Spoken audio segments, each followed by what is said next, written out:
સરકારે સંસદમાં કોઈ એવી રજૂઆત કરી નથી કે સરકાર સમક્ષ કેન્દ્ર સરકાર સમક્ષ રજૂઆત કરી તો ગુજરાતમાં આપણે એ દિવસો યાદ કરવા જોઈએ કે જ્યારે કેન્દ્રમાં યુપીએ ની સરકાર હતી, ખેડૂતોના 72,000 કરોડના દેવા માફ કરતા હતા, પૂરતા ઉત્પાદનના બજાર ભાવ મળતા હતા, બધી જ સગવડો હતી, તેમ છતાં ગુજરાતની ભાજપની સરકાર તત્કાલીન નરેન્દ્રભાઈ મોદી અને એમની સરકાર ટીવીમાં પેપરમાં ગુજરાતની જનતાને થપ્પડ એવી જાહેરાતો આપતા હતા.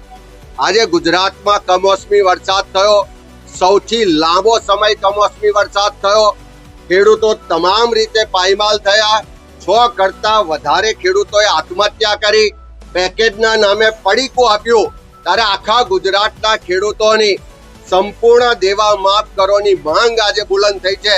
પણ દુઃખ સાથે કહેવું પડે કે મોસાળમાં માં પીરસનારી એવી વાતો કરવા વાળા ભાજપના નેતાઓ ગુજરાતમાંથી વડાપ્રધાન છે એવું ગૌરવ લેતા આ ગુજરાતના ખેડૂતો આજે નિરાશ થયા છે, હતાશ થયા છે કે ડબલ એન્જિનની સરકાર છે.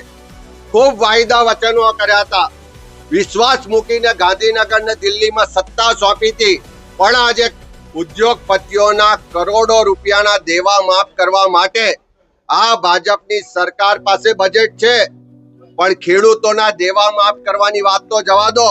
દેશની સંસદમાં ગુજરાતમાં કમોસમી વરસાદથી જે ખેડૂતો પાયમાલ થયા છે, ચારે તરફ નુકસાન થયું છે, એનો એક શબ્દ સુદ્ધા પણ દેશના પ્રધાનમંત્રી કે સરકાર બોલતી નથી.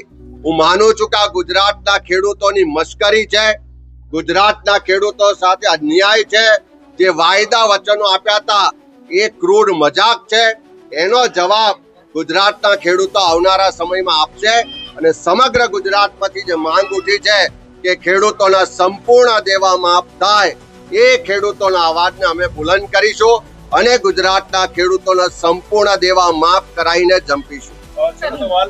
મહાત્મા ગાંધી મનરેગાની ગિરામ છેલ્લા 10 વર્ષથી કેન્દ્રમાં સરકાર ભારતીય જનતા પાર્ટીની છે. 3 દાયકાથી ગુજરાતમાં ભાજપની સરકાર છે. આ ડબલ એન્જિન સરકારે એક પણ એવો કાયદો કાનૂન નથી બનાવ્યો કે જેનાથી ગામડા તૂટતા અટકે, સ્થળાંતર અટકે, લોકોને કાયમી રોજગારની ગેરંટી મળે, લોકોને એનો રોજગાર સાથેનો અધિકાર મળે. પણ ઉલટા એના જે અધિકારો કોંગ્રેસની સરકારે આપ્યા છે એને પણ છીનવવાનો પ્રયત્ન થાય છે. ખાલી નામ બદલવાથી કોઈનું ભલું નથી થતું. જો તમારામાં થોડી પણ શરમ હોત તો આ ગાંધીના ગુજરાતમાંથી તમે જ આયા છો.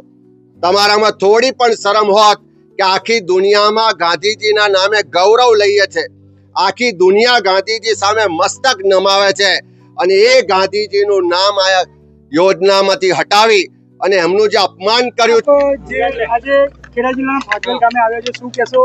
ખાસ કરીને આજે જ્યારે જન આક્રોશ યાત્રા સૌ પ્રથમ તો ભાતીજી મહારાજની ભૂમિમાં આવે છે ત્યારે ધજા ચડાવીને સર્વ ધર્મ સર્વ સમાજ ભાઈચારાની ભાવનાથી રહે અને જન આક્રોશ જે ગુજરાત પ્રદેશ કોંગ્રેસ સમિતિ આયોજિત જન આક્રોશ જે યાત્રા છે એમના બીજા તબક્કાની શરૂઆત જ્યારે ભાતીજી મહારાજના દર્શન કરીને જ્યારે કરી રહ્યા છીએ ત્યારે આ વિસ્તારના જે પ્રશ્નો હોય એ અમારા ધારાસભ્યો વિધાનસભામાં